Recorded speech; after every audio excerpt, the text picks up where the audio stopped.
तो चलिए आज का जो कॉन्सेप्ट है आज हम देखेंगे पीएचपी की फंक्शंस। ठीक है, पीएचपी में फंक्शंस कैसे क्रिएट करते हैं। स्क्रीन आ रहा है कुछ सब लाइन। तो पीएचपी फंक्शंस कैसे बनाते हैं, किस किस टाइप की फंक्शंस है, कैसे उनको डिक्लेयर करते हैं और कैसे इनको यूज़ करते हैं। तो अगर आपने जावास्क्रिप्ट पढ़ा है, बिल्कुल सेम वैसा ही सिंटेक्स फंक्शंस का भी है, या जो भी कोई अगर इंटरप्रेटेड लैंग्वेज आपने पढ़ी है, फंक्शंस बनाने का तरीका बिल्कुल सेम। एक होता है प्री डिफाइंड फंक्शंस, दूसरी होती है हमारे पास यूज़र डिफाइंड। तो हम यहाँ पे देख रहे हैं कि यूज़र डिफाइंड फंक्शंस कैसे बनाते हैं हम पीएचपी में। तो जैसे कि आपको पता है कि पीएचपी जो है हमारे पास कौन सी लैंग्वेज है, it's a server side scripting language. तो ये कहाँ पे रन होती है, सर्वर पे। So it need server to run. तो आपके मशीन में क्या होना चाहिए, सर्वर। तो चूंकि हमने ऑलरेडी एक सॉफ्टवेयर इंस्टॉल किया है जैम, जिसमें हम जो हमें कुछ टूल्स प्रोवाइड करता है, उसी में से हमारे पास एक सर्वर है अपाचे। तो पहले हम अपनी किस चीज़ को स्टार्ट करेंगे, अपने अपाचे सर्वर को स्टार्ट करेंगे। तो ये पहली चीज़ होगी, इसको पहले स्टार्ट करिए आप।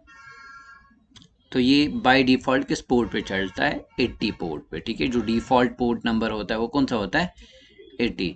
तो इसी तरीके से अगर माई सीक्वल देखेंगे, इसका भी एक अपना पोर्ट होगा 3306। तो ये देखिए, ये दिखा रहा है MySQL shut down unexpectedly this may due to blocking. तो मे बी ये जो 3306 है ये ऑलरेडी किसी और ने लिया है, तो हम इसको कॉन्फ़िगर करके चेंज कर सकते हैं। तो चूंकि अभी हमें माई एसक्यूएल के साथ अभी डील नहीं करना है, so we are learning PHP only so far. तो जब हम डेटाबेस के साथ जाएंगे तो वहाँ पे फिर हमें इसकी भी ज़रूरत पड़ेगी। ठीक है, फिलहाल हमारा माइस्क्ल के अंदर फिलहाल हमारा अपाचे सर्वर जो है स्टार्ट हो गया है। तो हमने ये क्यों स्टार्ट किया, ताकि जो मैं पीएचपी की जो कोडिंग है ये कौन चेक करे, सर्वर पे एग्जीक्यूट होती है। तो सबसे पहले आपके पास क्या होना चाहिए, एक सर्वर इंस्टॉल होना चाहिए। तो इसीलिए ये जो जैम टूल हमने डाउनलोड किया है, इंस्टॉल किया है, उसमें हमें एक प्रोवाइड करता है एक सर्वर अपाचे, जिसको हम लोकल होस्ट बोलते हैं। क्या बोलते हैं बेटा, लोकल क्यों बोलते हैं, बिकॉज ये खाली इस मशीन पे चलेगा, इस मशीन पे खाली होस्ट करेगा मेरी वेबसाइट को, दूसरे की नहीं। दूसरा होता है लाइव होस्टिंग, जो आप खरीदते हैं, जहाँ पे फिर अपनी वेबसाइट को क्या करते हैं, वहाँ पे भी ये टूल ही होता है। कौन सा टूल होता है, यही टूल वहाँ पे भी होता है अवेलेबल। ठीक है, तो मैं दिखाऊंगा एट द एंड, जब हम एक वेबसाइट बनाएंगे कैसे इसको हम अपलोड करेंगे, कैसे इसको लाइव करेंगे, उस चीज़ को भी हम अच्छे से। तो चलिए फिलहाल ये चीज़ हो गई। अब चेक करते हैं क्या आपका जो लोकल होस्ट है सर्वर चल रहा है कि नहीं। आप इस पर क्लिक करेंगे एडमिन पे, तो देखिए ये परफेक्टली हमारी चीज़ जो है वो चल रही है। अगर ये स्क्रीन आपके सामने आ गया, जैम्प अपाचे जो भी है, अगर ये स्क्रीन पे आ गया आपको, दैट मीन्स आपकी जो मशीन है ये परफेक्टली चल रही है। ठीक है, दिख रहा है अच्छे से, ठीक है, क्लियर। अब इसमें हमें कहीं जाने की ज़रूरत फ़िलहाल नहीं है। अब जो हम फाइल्स बनाएंगे उनको हम कहाँ पे स्टोर करेंगे, हमें ये भी पता है कि जो जैम्प है सर्वर लोकेशन कहाँ पे होती है, हमारी सी में, वहाँ पे एक फ़ोल्डर बना होता है जैम्प, उसी के अंदर एक फ़ोल्डर है htdocs। उसी फोल्डर के अंदर आपको अपनी फाइल्स को क्या करना पड़ेगा, स्टोर करना पड़ेगा। तो चलिए हम जाएंगे कहाँ पे, सी में we have a folder xampp htdocs, and this is the location of our Apache server. So whatever file you will put here, it is going to be executed by the server. समझ आ रही है, so you have to store it here.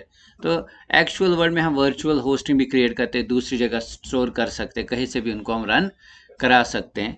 But फिलहाल वहाँ पे आपको जाने की ज़रूरत नहीं है। तो it's going to be very hectic, उसमें हमें कुछ फाइल्स को चेंज करना पड़ता है, ताकि हम कहीं पे भी अगर फाइल्स को स्टोर करें, कहीं पे भी फोल्डर बनाए, तो वो सर्वर उनको एग्जीक्यूट कर सके। तो बाय डिफ़ॉल्ट जो भी आप फाइल्स बनाएंगे वो आप कहाँ पे स्टोर करेंगे, इसी htdocs फोल्डर में।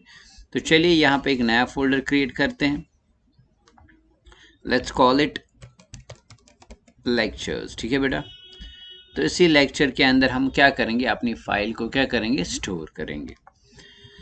तो चलते हैं हम अपने वापस टॉपिक पे। तो आज का जो पार्ट है क्या है हमारे पास, फंक्शंस। कैसे फंक्शंस को डिक्लेयर किया जाता है, कैसे इनको कॉल किया जाता है, वो सारी चीज़ें हम यहाँ पे देखते हैं। चलिए सबसे पहले फाइल एक बनाते हैं, सेव करते हैं। So where we are going to store it, शाबाश। Inside our C there is a folder called same XAMP। आप वैम्प भी यूज़ कर सकते हैं, मैम्प भी यूज़ कर सकते हैं, लैम्प भी यूज़ कर सकते हैं। ये डिपेंड करता है आपके पास कौन सा operating. Vamp for Windows, lamp for Linux, ठीक है, मैम्प फॉर मैकिनटॉश मैकबुक्स के लिए, और XAMPP is for everything, is for every operating system, क्योंकि इट्स अ क्रॉस प्लेटफॉर्म, तो आप इसको किसी पे भी यूज़ कर सकते हैं। तो यहाँ पे htdocs के अंदर जाएंगे और यहाँ पे हमने एक फोल्डर बनाया लेक्चर्स।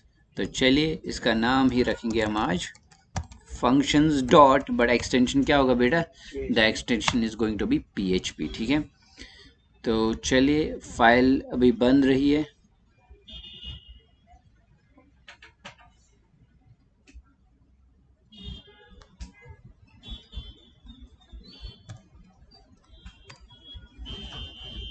यही फाइल बन गई हमारी, सॉरी, है ना, functions डॉट PHP। तो अब सबसे पहले जो है, लाइक आई सेड, आप सीधे क्या यूज़ कर सकते हैं, you can use HTML use कर सकते हैं आप, ठीक है ना। और HTML के अंदर भी आप PHP एम्बेड कर सकते हैं, या PHP के अंदर आप क्या एम्बेड कर सकते हैं, HTML, ठीक है। तो बट एक्सटेंशन क्या होना चाहिए सर्वर के थ्रू, इसको एग्जीक्यूट करने के लिए आपकी फाइल का एक्सटेंशन क्या होना चाहिए, it should be dot PHP। चलिए, तो सबसे पहले आपने कौन सा टैग यूज़ करना है, PHP opening tag and closing tag. This is opening and this is, so inside it जो भी आप लिखेंगे ये भी आपको पता है, ये कौन करेगा चेक, सर्वर चेक करेगा, और जो इससे बाहर है वो सर्वर एग्जीक्यूट, वो ब्राउज़र एग्जीक्यूट करेगा, समझ आ रही है बात। बट जो PHP के अंदर टैग के अंदर होगा तो वो कौन चेक करेगा, हमारा सर्वर वाला पार्ट, ठीक। आप PHP टैग जितनी बार चाहे यूज़, आप बोलेंगे सर क्या ये HTML ज़रूरी लिखना है, ज़रूरी नहीं, आप इसको हटा सकते हैं, आप सीधे भी लिख सकते हैं, ठीक है बेटा। आप चूंकि मे बी आप स्टाइलिंग टाइलिंग करें तो उन फाइल्स को आप लिंक यहाँ पे कर सकते हैं। तो चलिए उस पार्ट पे अभी हम नहीं जाएंगे, फिलहाल सिंपल आज हमें देखना है कि कैसे एक नॉर्मल तरीके से एक यूज़र डिफाइंड फंक्शन बनाते हैं। सबसे पहली चीज़ आपने एक कीवर्ड यूज़ करना है बेटा, दैट इज़ फंक्शन, ठीक है। लाइक आई सेड, अगर जावास्क्रिप्ट आपने पढ़ी है या कोई इंटरप्रेटिंग लैंग्वेज पढ़ी है लाइक व्यू, रिएक्ट, तो यू विल फाइंड आउट कि वहाँ पे भी फंक्शन बनाने का सिंपल कॉन्सेप्ट है फंक्शन, ठीक है। तो इंटरप्रेटिंग लैंग्वेज है, यानी कि कोड जो है कहाँ से चेक होगा, फ्रॉम टॉप टू बॉटम, उसके बाद फंक्शन और उसके बाद फंक्शन का नाम। चलिए फंक्शन का नाम क्या होगा हमारे पास, let's give the function name as let's say demo, और फिर बॉडी इसकी, तो this is function, how we can declare a simple normal function. सबसे पहले फंक्शन कीवर्ड, उसके बाद फंक्शन का नाम, ठीक है।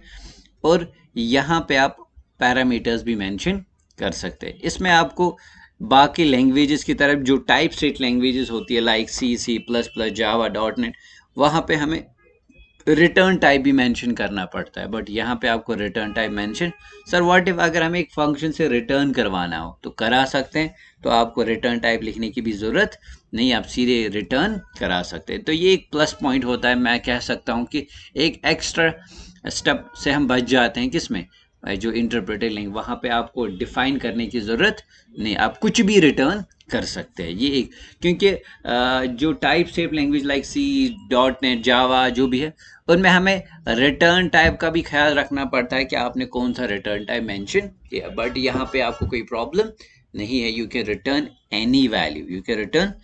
तो चलिए एक सिंपल एग्जांपल देखते हैं, let's say if I will say echo hello this is, है ना, सिंपल, है ना। लाइक अगर आपने लिनक्स देखा होगा तो उसमें भी हमारे पास कौन सी कमांड है, एको कमांड है ना। तो PHP में भी हमारे पास कौन सी कमांड है, एको कमांड है। सो एको से ही हम क्या करते हैं, सिंपल एक मैसेज को क्या करते हैं, डिस्प्ले। चलिए सेव करते हैं। अब इस फाइल को रन कैसे करना है, तो आप अपने ब्राउज़र में जाएंगे, जो भी आपका ब्राउज़र होगा, तो हम क्रोम यूज़ करेंगे क्योंकि इसमें हमारे पास बहुत सारे डेवलपर टूल्स है, ठीक है। तो चलिए यहाँ पे सबसे पहले हम क्या करेंगे काम, first you have to write local host slash the folder name and done. आप देखिए मैं उस लोकेशन पे पहुंच गया, वहाँ पे मेरे पास कौन सी फाइल है, एक ही फाइल, बट आउटपुट कुछ नहीं है। हाँ, remember that by default server जो होता है ना, सर्वर जो एक्चुअली होता है वो बाय डिफ़ॉल्ट एक फाइल को खुद ही एग्जीक्यूट करता है, दैट इज index.php फाइल। क्या होती है, इंडेक्स अगर नहीं मिलेगी तो होम, इंडेक्स अगर नहीं मिलेगी यानी कि सर क्या कहने का मतलब, जब आप किसी वेबसाइट का यूआरएल टाइप करते हैं वो असल में हम डोमेन का नाम लिखते हैं, जैसे resume.solution.in, आप स्लैश करके फाइल का नाम नहीं लिखते, क्योंकि बाय डिफॉल्ट सबसे पहले प्रेफरेंस कौन सी है, इसलिए जब आप कोई अपनी वेबसाइट बनाते हैं सबसे पहली जो फाइल उसमें आप रखते हैं, जो आप चाहते हैं कि पहली बार जो ही वेबसाइट मेरी वेबसाइट पे जाएगा तो पहले कौन सी फाइल दिखनी चाहिए, दैट इज उसको हम क्या रखते हैं, इंडेक्स, क्या रखते हैं, इंडेक्स। समझा रही है बात। फिर वहां से हमने रीडायरेक्शन की होती है, डिफरेंस है, लेकिन first file that is executed by the server is index dot. अब अगर इंडेक्स फाइल नहीं है हायरार्की में तो it will run home dot जो भी होगा हमारे पास, ठीक है। चाहे आप JSP यूज़ कर रहे हैं, चाहे आप ASP यूज़ कर रहे हैं, या चाहे और कोई लैंग्वेज यूज़ कर रहे हैं, ठीक है। तो बाय डिफ़ॉल्ट हमेशा कोशिश करिए जो आप चाहते हैं आपकी वेबसाइट में पहली फाइल रन हो, इट शुड बी इंडेक्स क्या होनी चाहिए। तो क्योंकि आपको लिखने की ज़रूरत नहीं पड़ेगी। अब अगर इंडेक्स नहीं होगी तो आप डोमेन नेम लिखेंगे resume.solution डॉट, फिर जब तक आप स्लैश करके फाइल नाम नहीं दोगे वो तब तक विजिबल नहीं होगी। समझ आ रही है बात बेटा। तो इस तरीके से बाय जैसे मैंने लिखा लोकल होस्ट है, फोल्डर का नाम लेक्चर्स, अब मुझे देना पड़ता है यहाँ पे किसका नाम, फंक्शन डॉट। अब अगर इंडेक्स फाइल होती तो वो अपने आप क्या हो जाती, एग्जीक्यूट हो जाती है। Let me show you. तो ये भी पता होना चाहिए। मैं सिंपल इस फाइल को सेव करता हूँ, स्क्रीन दिख रहा है, इसको नाम रखेंगे हम इंडेक्स डॉट PHP। चलिए इसके अंदर सिंपल HTML लिखेंगे, hello, let's say H2 tag use करेंगे, hello this is home page, या इंडेक्स पेज भी बाय डिफॉल्ट यही होता है। अब देखिए बेटा फ़र्क क्या होगी, अब मैं सीधे लेक्चर्स लिखूंगा, you will C by default कौन सी फाइल खुद ही एग्जीक्यूट होगी, दैट इज इंडेक्स फाइल। तो यही होता है। इमेजिन करिए जब आप किसी वेब लाइव जाते हैं, ये वो डोमेन नेम होता है, जैसे मैंने लेक्चर्स लिखा, consider is like a domain. Local host part होता है सर्वर। समझा रही है बात। www.resume.solution तक सीधे अपने आप वो फाइल जो है खुद ही एग्जीक्यूट हो जाती है। यहाँ तक क्लियर हो गया बेटा। चलिए हम वापस चलते हैं कहाँ पे, फंक्शंस डॉट PHP। अब देखिए हमने तो वहाँ फंक्शन बनाई, बट सर हमने उसको कॉल नहीं किया। We just declared a function and define the body inside it, but we haven't call it. तो कॉल कैसे करें, तो सीधे फंक्शन का नाम और इस तरीके से आप उसको कॉल कर सकते हैं। और फंक्शन कॉलिंग डिपेंड करता है फंक्शन के नाम पे और उसके पैरामीटर्स लिस्ट पे, क्योंकि पैरामीटर लिस्ट यहाँ पे कोई, तो सीधे कोई मैंने नीचे पैरामीटर भी पास नहीं किया। अब जो ही मैं इसको बेटा रन करूँगा, सेव करने के बाद लेट्स ओके हमने बंद किया वो शायद, हाँ। मैं यहाँ पे लिखूँगा local host slash lectures slash functions dot, ठीक है बेटा। तो अब देखिए आउटपुट क्या आया हमारे पास, हेलो दिस डेमो। समझा रही है बात। तो ये मैंने सिंपल फंक्शन को क्या किया, यहाँ पे कॉल किया, ठीक है। अब अगर हम बात करेंगे सर क्या हम ऊपर कॉल कर सकते हैं, नीचे अगर फंक्शन डिक्लेयर की होगी क्या ऊपर call, yes we can do it. तो यहाँ पे कोई प्रॉब्लम नहीं है। तो चलिए अगर इसको हम फिर से रिफ्रेश करके, तो आप देखिए आपको सेम आउटपुट मिल गया है, ठीक है। हाँ मे बी अंदर कुछ अगर वैल्यूज ऐसे होंगे जो नीचे डिक्लेयर होंगे, आप पहले उसको कॉल करें तो may be some warnings and कुछ इश्यूज आ सकते हैं, जो धीरे धीरे आपको समझ आएगा कि उन चीज़ों को हम कैसे ओवरकम कर सकते हैं, ठीक है बेटा। क्लियरली यहाँ तक आ गई बात। तो this was very simple how we can declare a normal function inside a PHP, बिल्कुल ईजी है। चलिए अब इसी जैसी और एक फंक्शन को हम डिक्लेयर करते हैं जिसमें हम कुछ पैरामीटर्स को पास करते हैं। चलिए let's say function, let's call it add function. तो इसको हम सिंपल एक वेरिएबल बनाएंगे यहाँ पे। तो वेरिएबल कैसे बनाते हैं, बाय यूजिंग डॉलर, ठीक है। तो PHP में कैसे वेरिएबल डिक्लेयर करते हैं, अगर आपको याद होगा डॉलर। तो यहाँ पे आपको डेटा टाइप स्पेसिफाई करने की जरूरत, simply you have to use a keyword dollar and the variable name, बस स्पेस नहीं देनी है, you don't leave space between dollar and variable name, ठीक है। तो समझ आ रही है बात। It's very easy. तो इसी तरीके से लेट्स से $y। अब इसके अंदर नीचे क्या करूँगा, ऐसे एको के अंदर $x प्लस $y। ठीक है, सिंपल। जो भी x और y में है उनको क्या करो, ऐड करो। ठीक है, अब नीचे जब मैं इसको कॉल करूँगा ऐड फंक्शन को, अगर मैं सीधे ही ऐसे ही कॉल करूँगा, चलिए देखते हैं आउटपुट आएगा क्या बेटा। ठीक है,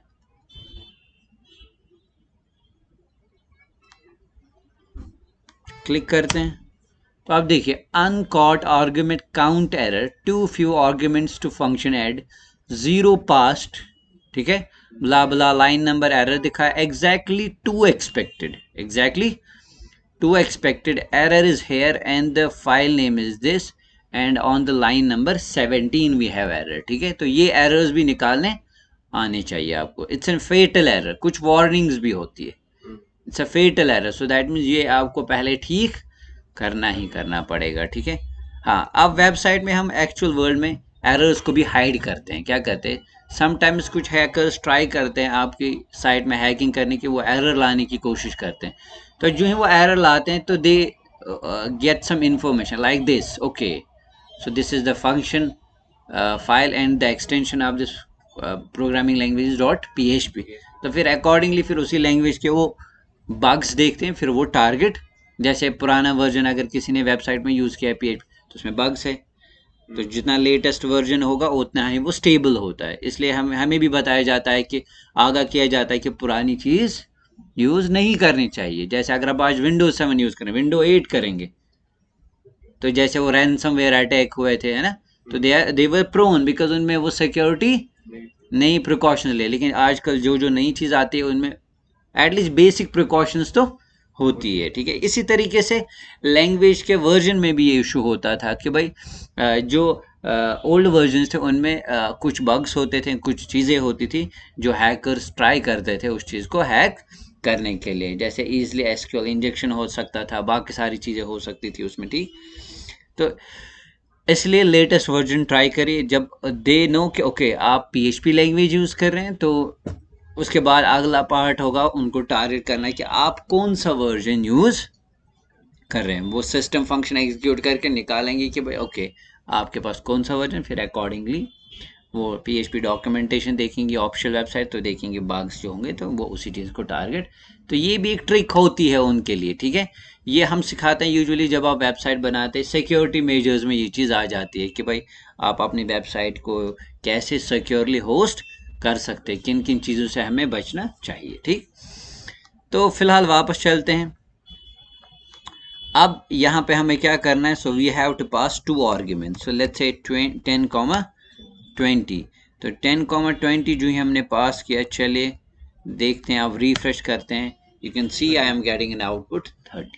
तो सिंपल चीज़, तो जैसे हमने फंक्शन डिक्लेयर की थी वैसे ही हम उसको नीचे क्या कर रहे हैं, कॉल कर रहे हैं। तो फंक्शन डिक्लेरेशन पे डिपेंड होता है कि फंक्शन को कॉल कैसे किया जाता है। ठीक है, समझ आ रही है बात। अब इसी के साथ हम क्या कर सकते हैं, इसके साथ कुछ यूज़र डिफाइंड मैसेज भी डिस्प्ले करा सकते हैं, like I can say sum of to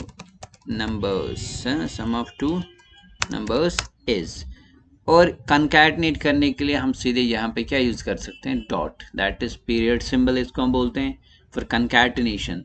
तो ये सम ऑफ 2 नंबर्स एक स्ट्रिंग है और एक इसके साथ कंकैटिनेट हो जाएगी हमारे जो आउटकम आया है वहाँ पे। चलिए इसको रन करते हैं और देखते हैं ये वर्क करेगा भी या नहीं। तो इस तरीके से सिंपल आपके पास आउटपुट आ गया, सम ऑफ 2 नंबर्स इज 30। अब दूसरी चीज़, अब अगर इसको थोड़ा सा आपने स्टाइल करना है तो आप इसको स्टाइल कर सकते हैं। चलिए मैं इसको बोलूँगा, इसको किसके अंदर डाल दीजिए, हेडिंग टैग के अंदर डाल दीजिए। तो देखिए मैं, ट्रिक्स बहुत सारी है बेटा। तो ये H3 वहाँ से ओपनिंग है और यहाँ पे इसका क्या है, बीच में ये वाली चीज़ आ जाएगी, समझ आ रही है, और ये वाली चीज़ आ जाएगी। ठीक है ना, तो सेव करेंगे, लेट्स फाइंड आउट, ये क्या आ गया, बोल्ड आ गया ना, समझ आ रही है बात। या इसी तरीके से आप इसमें स्टाइलिंग भी बूटस्ट्रैप फाइल ऊपर लिंक करके, या सीधे लेट्स से कलर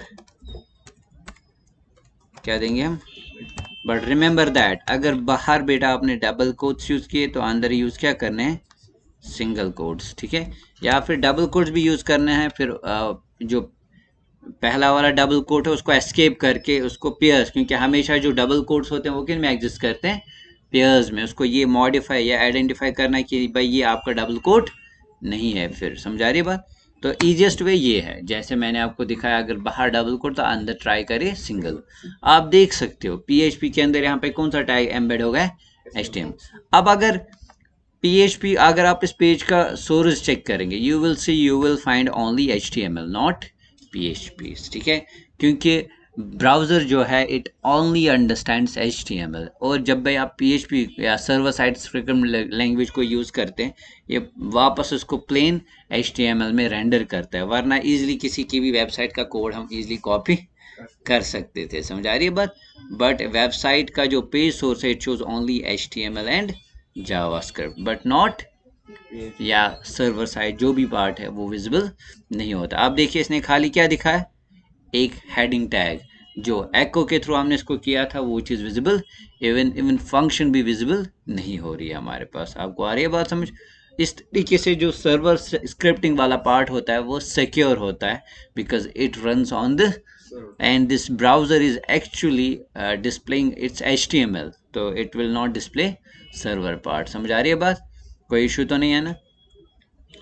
तो ये इस तरीके से आपको समझाने के लिए मैंने एक एग्जांपल यहाँ पे दे दी कि नॉर्मली एक सिंपल फंक्शन कैसे बनाते हैं, और अगर पैरामीटराइज बनानी है तो कैसे बनाते हैं। इसी तरीके से अब अगर आपको रिटर्न टाइप भी मेंशन करना होगा, क्या करना होगा, सीधे आपने कीवर्ड कौन सा यूज़ करना है, रिटर्न कीवर्ड। तो आपने कोई अननेसेसरी चीज़ मेंशन करने की ज़रूरत नहीं पड़ेगी। जैसे सिंपल मैं एक फंक्शन बनाऊंगा, लेट्स से फंक्शन सब function $x, $y, and simple I'll use return $x plus $, ठीक है। तो दैट मीन्स जब इस फंक्शन को कॉल किया जाएगा ये क्या करेगा, रिटर्न वहां से उन दोनों का सब्ट्रैक्शन, ठीक है। अब देखिए यहाँ पे हमें रिटर्न टाइप मेंशन करने की ज़रूरत, जैसे मैं लिखूंगा एको, मैं इस फंक्शन को कॉल करूंगा सब, और चलिए इसको मैं पास करूंगा 20, तो होगा क्या यहाँ पे, ज़रा मुझे समझाइए, शाबाश। 0 आएगा, तो वहां से आउटपुट आएगा हमारा एक्चुअली 0 आएगा ना। पहले ये वाला पार्ट एग्जीक्यूट होगा, दिस सेक्शन है, ये यहाँ से कंपाइलर इंटरप्रेटर उठ के कहाँ जाएगा, इधर गया, यहाँ पे x और y में डाला 20 - 10, फिर उसी चीज़ को रिटर्न करके यहाँ आ रहा है, फिर उसको सीधे हम क्या कर रहे हैं, एको कर, या फिर I can create a variable, let's say $result. समझा रही है बात, कुछ भी बना सकते, वहां से जो भी आ रहा है वो किस में स्टोर करो आप, फिर इसी रिजल्ट को आप क्या कर सकते हैं, एको करा सकते हैं, $result, let's save it, and चलिए बेटा इसको हम रन करते हैं और रिफ्रेश करते हैं, तो आप देखिए आउटपुट क्या आ गया हमारा, 10 आ गया, ठीक है। समझ आ रही है बात, कोई प्रॉब्लम तो नहीं है ना यहाँ पे, पीछे कोई इशू तो नहीं है ना। इस तरीके से आप किसी भी टाइप की जो फंक्शन है वो बना सकते हैं, function with parameters, function with without parameters, function with return type, function without return type। तो ये प्रॉब्लम का नेचर कैसा है, आपका प्रॉब्लम कैसी है उसी पे डिपेंड करता है, और उसी वे में आप इसको फंक्शन बनाएंगे, ठीक है। तो चलिए ये तो हो गई ये वाली बात कि फंक्शन कैसे डिक्लेयर, अब इसको यूज कैसे करते हैं, अब इसको एक्चुअली यूज, शाबाश, कैसे करेंगे इसको एक्चुअली यूज, एनी आइडिया। अब देखिए यूज़र जो हमेशा इंटरेक्ट करता है आपकी वेबसाइट के साथ, ही डजंट नो और she doesn't know behind the scene क्या हो रहा है, उसको अपने आउटकम के साथ या आउटपुट के साथ है, लॉग इन कर रहा है यूज़र नेम पासवर्ड, तो उसको यह देखना है कि मेरा यूज़र नेम सही है या गलत है। अगर कैलकुलेशन कर रहे हैं उसका खाली देखना है क्या आउटपुट आ रहा है या नहीं आ रहा है, उसको आपके लॉजिक के साथ कुछ भी नहीं। आप अगर सर्च कर रहे हैं वेबसाइट पे, वेबसाइट के थ्रू उसको चेक करना ये वैलिड है या नहीं है, या वो चीज़ अवेलेबल है या, है ना, समझ आ रही है बात। तो this thing works behind the scene, तो ये चीज़ कहाँ पे वर्क हो रही है, अब वो यूज़र कैसे इंटरेक्ट करता है इसके साथ। तो लाइक आई सेड, तो हमारे पास कौन सा सेक्शन ऐसा आता है जिसके थ्रू हमेशा यूज़र इंटरेक्ट करता है, एक बैकएंड वाले सेक्शन के लिए वो होता है फॉर्म। क्या होता है? तो बहुत ज़्यादा पढ़ा होगा हमने, ये है कि नहीं? तो फॉर्म के थ्रू किस तरीके से डेटा जाता है? Either in the form of post और गेट, याद है ना? या तो पोस्ट फॉर्म में जाता है या तो गेट में। पोस्ट अनलिमिटेड सर्वर पे विजिबल नहीं होता है, गेट लिमिटेड भेजता है, और सर्वर पे और यूआरएल में भी विजिबल हो जाता है। अब चलिए देखते हैं, लेट्स से एक सिंपल एग्जांपल लेते हैं यहाँ पे। लेट्स से इनपुट टेक्स्ट, चलिए इसका नाम क्या रखेंगे? यू नेम, और let's say place holder enter user name, है ना? Very simple. इसी तरीके से let's say input type password you pass. याद रखिएगा बैकएंड में जो डेटा हम एक्सेस करते हैं वो एक्चुअली किस में चला जाता है?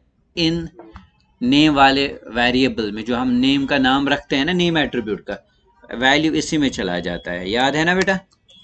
प्लेस होल्डर एंटर पासवर्ड, ठीक है बेटा, कोई प्रॉब्लम तो नहीं है? और साथ साथ इस फॉर्म को सर्वर पे सबमिट करने के लिए हम क्या यूज़ करेंगे? Input type submit. और चलिए इस बटन का भी नाम रखेंगे और वैल्यू लिखेंगे सपोज लॉगिन, ठीक है? Let's do one thing, let's refresh our page. Save करने के बाद तो इस तरीके से आ रहा है, एंटर यूज़र नेम और एंटर। अब जब मैं क्लिक करूँगा, अब देखिए बाय डिफ़ॉल्ट इंफॉर्मेशन कहाँ पे विजिबल हो रही है? यूआरएल में। तो मेथड हमारा क्या है यहाँ पे? गेट। तो चलिए हम यहाँ पे मेथड यूज़ क्या करेंगे बेटा? पोस्ट, ठीक। अब इस वाले लॉजिक को फिलहाल हम क्या करते हैं? कमिट करते हैं, ठीक है? तो दूसरा एट्रीब्यूट भी होता है यहाँ पे एक्शन। क्या होता है? जैसे आपको पता है, यानी कि जब मैं सबमिट करता हूँ तो वो इसी पेज पे डेटा क्या हो रहा था? सबमिट हो रहा। दूसरा होता है किसी दूसरे पेज पे रीडायरेक्ट करना, तो वो आप यहाँ पे एक्शन के अंदर मेंशन कर सकते हैं। तो फिलहाल हम उस सेक्शन पे नहीं जाएंगे। तो फिलहाल हमारा जो एक्शन होगा वो बाय डिफ़ॉल्ट क्या होगा? एसी एक्शन जो होगा वो हमारा हैश। दैट मीन जब मैं सबमिट पे क्लिक करूं तो वो डेटा इसी पेज पे चेक हो। समझ आ रही है? इसी पेज पे, बिहाइंड सर्वर पे तो जा रहा है लेकिन इसी पेज पे। समझ आ रही है बात? तो कैसे ले? शाबाश, पढ़ा है, बताइए थोड़ा सा आइडिया। तो देखिए मेथड क्या है? पोस्ट। तो अगर आपको फॉर्म डेटा लेना है, मेथड अगर पोस्ट है, तो आपको सुपर ग्लोबल वेरिएबल $_ पोस्ट ही यूज़ करना पड़ेगा। अगर मेथड गेट है तो हमें $_ गेट मेथड यूज़ करना होगा, ताकि जो फॉर्म के अंदर जो डेटा है वो लेना होगा बिहाइंड द सीन, ठीक है? जैसे समझाने के लिए मैं एक वेरिएबल बनाऊंगा, लेट्स से $यूजर नेम, तो $_ this is the keyword pre define thing. यहाँ पे आप किसका नाम मेंशन करेंगे? लुक, जैसे मैंने इसका नाम पास किया। समझ आ रही है बात? तो ये उठा के डेटा किस में डालेगा? जब हम जो ही हम सबमिट करेंगे तो पीएचपी वाली चीज़ जो है उसके अंदर $_ पोस्ट क्या करेगा? देखा, ओके, जिस फील्ड का नाम यू नेम है वो डेटा उठा के हम किस में डाल रहे हैं? यूज़र नेम में। समझ आ रही है बात? इखलाक, इसी तरीके से कॉपी, नया नाम दिया मैंने इसको, ठीक है? लियाकत को नया नाम दिया मैंने आज। ठीक है। तो कितनी चीज़ें आ गई? दो चीज़ें, यू पास एंड यूज़र, यही चीज़ें लेनी थी ना। And what was the next thing? क्या करना था? शाबाश, अभी चेक करना था। हाँ, इफ एल्स के थ्रू सिंपल चेक करना है। अगर यूज़र नेम में दिस है, पासवर्ड में दिस है, तो सिंपल मैं पहले नॉर्मल दिखाऊंगा, फिर मैं यही चीज़ किसकी मदद से दिखाऊंगा? फंक्शन की मदद से। डॉलर यूज़र नेम में जो डेटा है, if it is equal suppose ABC, ठीक है? And $user pass is equal to ABC 1 2, तो आप यहाँ पे दिखाएंगे एको वेलकम, ठीक है बेटा? अगर नहीं है तो सॉरी, है ना? तो ये देखो, ये कितनी चीज़ है, इजी है, इससे ना वो सेम चीज़ वही है, बस फ्लेवर्स चेंज हो रहे हैं लैंग्वेज के। समझ आ रही है बात?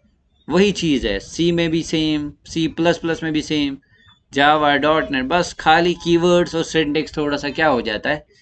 चेंज हो जाता है। देखिए अब अगर हम इसको वापस रिफ्रेश करेंगे, अब लेकिन देखिए बाय डिफ़ॉल्ट पहली क्या आ रही है? वार्निंग्स आ रही है। तो बिफोर सबमिटिंग बाय डिफॉल्ट जब आप पेज लोड करते हैं तो PHP वाला पार्ट एग्जीक्यूट हो रहा है, वो चेक कर रहा है उसके अंदर क्या कर रहा है, इसलिए वार्निंग्स आ रही है, क्योंकि यूनेम में भी अभी कुछ नहीं गया, अभी यूपास में भी, इसलिए ये वार्निंग दिखा रहा है। और खुद ही क्या दिखा है नीचे, सॉरी समथिंग लाइक दैट। चलिए फिलहाल ABC और पासवर्ड क्या था, ABC12, लेट्स क्लिक। तो देखिए क्या दिखा रहा है, वेलकम। चलिए अगर रॉन्ग पासवर्ड देंगे और देखिए क्या दिखा है, सॉरी। ठीक है, समझ आ रही है बात, स्पेलिंग गलत है। लेकिन जो ही पहली बार पेज लोड होता है तो उस टाइम PHP वाला पार्ट जो है वो एग्जीक्यूट हो रहा होता है। इमेजिन करिए आप किसी वेबसाइट पे गए, अभी पहला ही पेज लोड हो, बाय डिफॉल्ट अगर PHP पीछे से यूज हो रही हो या जो भी सर्वर साइड स्क्रिप्टिंग है वो एग्जीक्यूट हो रही होती, लेकिन अब आपने इसको कंट्रोल करना है, भाई ये सेक्शन तब तक एग्जीक्यूट नहीं करो जब तक कि मैं, तो उस चीज़ को हम कैसे करेंगे कंट्रोल, ये चीज़ पहले ही चल रही है ना, तो इसको हम कट करेंगे, हम इसको बोलेंगे इफ इज सेट, क्या यूज करेंगे, $_post, जब तक कि बटन में कुछ सबमिट ना हो। ठीक है, BTN ये वाला नाम, यानी कि जब मैं बटन पे क्लिक करूंगा that means I am submitting something, है कि नहीं। फिर ये लॉजिक इसके अंदर हम यूज करेंगे। अब देखिए डिफरेंस क्या है, सेम चीज वही है बेटा। अब जो पेज रिफ्रेश कर, लेकिन अब वो वार्निंग, क्योंकि ये गया इफ के अंदर, इफ इज सेट, लेकिन इसको पहले कंडीशन दी गई, अब क्या सेट हुआ है तो ये मजबूर है कि नहीं अभी कोई सेट। तो इस तरीके से आप देखिए आपकी जो चीज़ है तो इनवैलिड, और अगर सही देंगे ABC123 and you will see you are getting welcome. समझ आ रही है बात। अब एक्चुअल वर्ड में हम इसको फिर एक दूसरे पेज की तरफ रीडायरेक्ट कराते हैं, और यही चीज़ हम डेटाबेस के साथ चेक करते हैं, तो उस सेक्शन पे भी हम जाएंगे। अब सर फंक्शंस की मदद से यही चीज़ कैसे करें, it's very simple, nothing else, very simple. अब देखिए मैं क्या करता है यहाँ पे, अगर यही चीज़ मैं फंक्शंस की मदद से करूँगा तो मैं यहाँ पे एक फंक्शन बनाऊंगा। पहले क्या बनाऊंगा बेटा, फंक्शन का नाम रखूंगा चेक, लेट्स से यूज़र। ठीक है बेटा, क्या नाम रखूंगा, चेक यूज़र। चेक यूज़र के अंदर I can do this, okay, ज़्यादा गया ऊपर, बस ठीक है। तो यहाँ पे या तो हम इसको पैरामीटराइज भी बना सकते हैं, क्या बना सकते हैं, पैरामीटराइज भी बना सकते हैं, या विदाउट पैरामीटर्स भी बना सकते हैं, बट एक्चुअल वर्ड में ये पैरामीटराइज्ड होती है। क्या होती है, जैसे $US नेम रखेंगे, कॉमा $US पास रखेंगे, कुछ भी रख सकते हैं। अंदर यही लॉजिक यूज करेंगे, कौन सा वाला, copy and paste, but instead of welcome let's say return either true और रिटर्न false। लियाकत समझा तरह पीछे,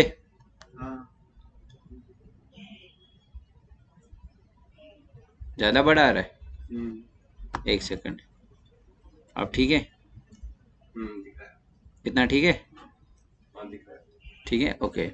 और यहाँ पे हम रिटर्न क्या कराएंगे,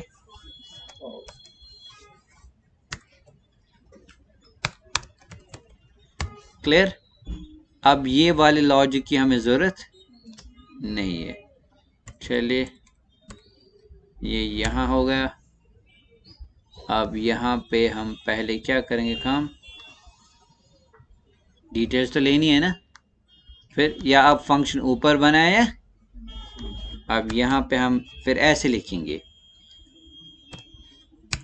किसको कॉल करेंगे, इफ़, क्या करेंगे, इफ़ चेक यूज़र, उसको पास करेंगे $user name, comma $user is equal to true. इसका मतलब क्या होता है, जब ये फंक्शन कॉल होगी या तो वहां से क्या आएगा, या तो ट्रू आएगा, या तो लेट्स से अगर वहां से क्या रिटर्न हो रहा है तो क्या आ जाए, से एको वेलकम, अगर तो लेट्स से सॉरी। ठीक है, इनवैलिड यूजर नेम जो भी आपने लिखना है वो लिख सकते। क्लियर हो गई ये बात। लेकिन यहाँ पे हमने यही लॉजिक किसकी मदद से किया बेटा, फंक्शन की मदद से। और ये आप कहीं दूसरी जगह भी ये फाइल बना सकते हैं और वहाँ पे भी इसको एक्सेस। यहाँ तक पहले क्लियर हो गई बात। सिंपल एक फंक्शन बनाई, फंक्शन हमने पैरामीटराइज बनाई, जब सबमिट होगा जो भी इसमें डिटेल्स होंगी वो हमने इस फंक्शन को पास की, तो जब वो यहाँ जाएगा या तो वहाँ से ट्रू रिटर्न करके लाएगा या तो, चलिए सेव करते हैं, लेट्स सी, और इसको रिफ्रेश करते हैं और चलिए देखते हैं अब आउटपुट जो होगा क्या आएगा। तो आप देखिए दिखा रहा है call to undefined function check user, okay, spelling mistake हो सकती है, लेट्स से स्पेलिंग सही है,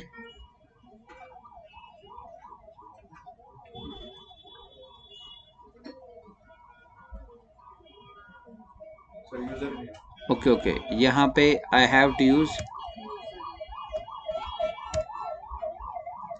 वैल्यू, असल में किस में जा रहा है ना बेटा अब इसमें, ठीक है,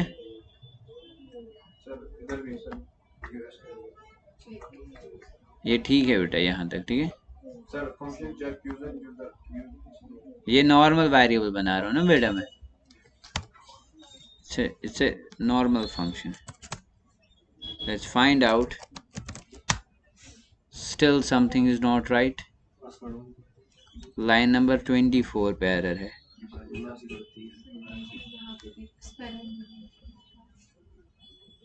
नहीं, कुछ तो गड़बड़ी है।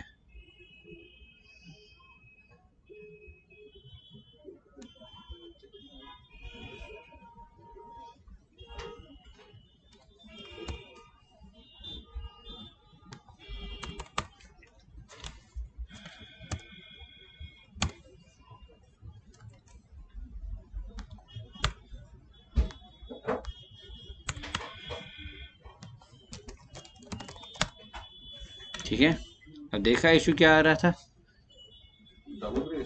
नहीं फंक्शन इसको नहीं मिल रही थी, ठीक है। अब देखो, अब मैं जब लिख रहा हूँ ना, फंक्शन मैंने इससे पहले कहाँ पे डिक्लेयर की थी बेटा, नीचे की थी, कॉल पहले ही कर रहा था, इसलिए इसको मिल, ठीक है, ये इशू आ रहा था, समझ आ रही है बात। जैसे अब अगर मैं दूंगा ABC 1 2, आप देखिए समझ आ रही है बात। तो फंक्शन यूजुअली कोशिश करिए कहाँ पे डिक्लेयर करे, पहले ही करे और उसके बाद क्या करे, कोशिश को कॉल करे, समझ आ रही है बात। इसलिए इसको ये दिखा रहा है कि जो फंक्शन है वो डिफाइन नहीं, ये दिखा रहा था कॉल टू अनडिफाइंड फंक्शन। तो यहाँ तक ये चीज़ समझ आई। तो इस तरीके से हमने देखा कि कैसे हम एक नॉर्मल फंक्शन को हम डिक्लेयर कर सकते हैं, फंक्शंस कैसे बनाते हैं PHP में, कैसे उनको कॉल कर सकते हैं, और यूज़र कैसे इंटरैक्ट करता है एक्चुअली वेबसाइट के थ्रू आपके बैकएंड के साथ, और बैकएंड में हमने कैसे कोडिंग की होती है और कैसे हम वो डेटा ले रहे होते हैं। इतना आया समझ। सो आई थिंक आज के लिए इतना काफ़ी है, ठीक है।